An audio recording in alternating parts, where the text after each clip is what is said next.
The MIT license gives users the permission to make any general use of the open source work. This includes access to the code, allowance for modification and redistribution for any purpose whatsoever, including the commercial use. MIT license is one of the simplest licenses and is a popular choice among people involved in open source. It was a result of a collaboration between MIT, IBM, and Digital Equipment Corporation sometime in the early 1980s.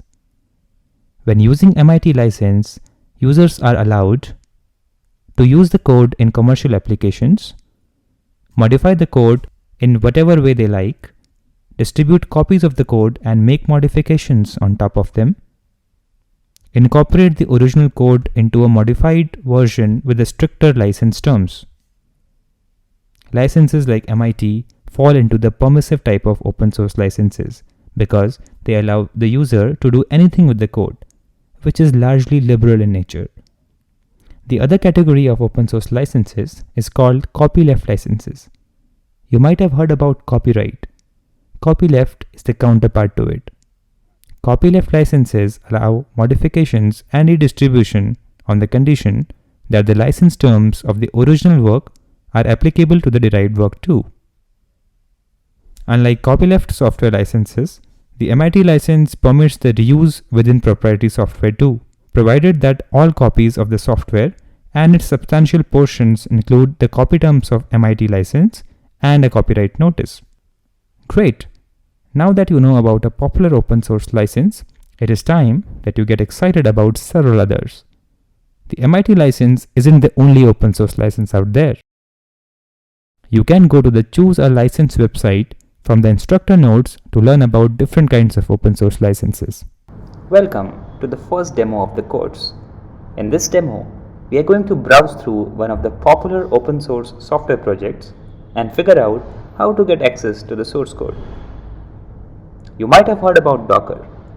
Docker is an open source platform for building, deploying, and managing containerized applications.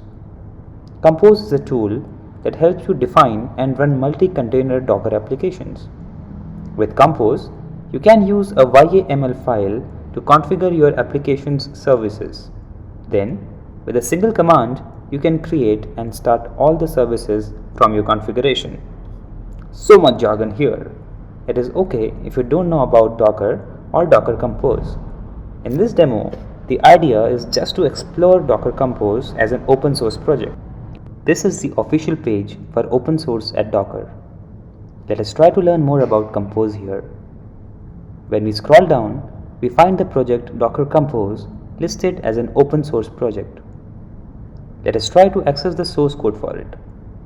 If you don't know already, the source code, as stated here, lives on GitHub, which is one of the platforms on web to host source code of projects. This means that if you have a GitHub account, you have access to the code. If you don't have a GitHub account, you can create one for free. To do that, you can go to github.com and sign up for an account. It is okay if you don't know about GitHub or Docker. Here, we are just trying to explore getting access to source code of an open source project. From the right panel, we see an About section, which describes the project briefly. We also see some other information in form of tags and numbers describing users' interaction with the project. This is represented in form of stars, forks, and watching numbers. We also find an open source license called Apache 2.0 associated with this project. Just below that, the release section details about the current active version and the past versions. On scrolling further down, we see the number of users who have contributed to this project along with some other meta information. On the left, it looks like a preview for a file.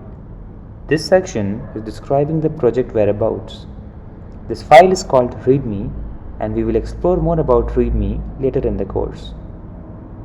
Now, to get access to the source code of this software, we will have to download it from here. We see the option to download zip. Once you click this button, the source code is packaged in a zip file and is downloaded locally. Yay! You just got the source code of a popular open source software. That's neat. Following this demo, there is a lab where you have to take a similar path to get access to source code of another popular open source project.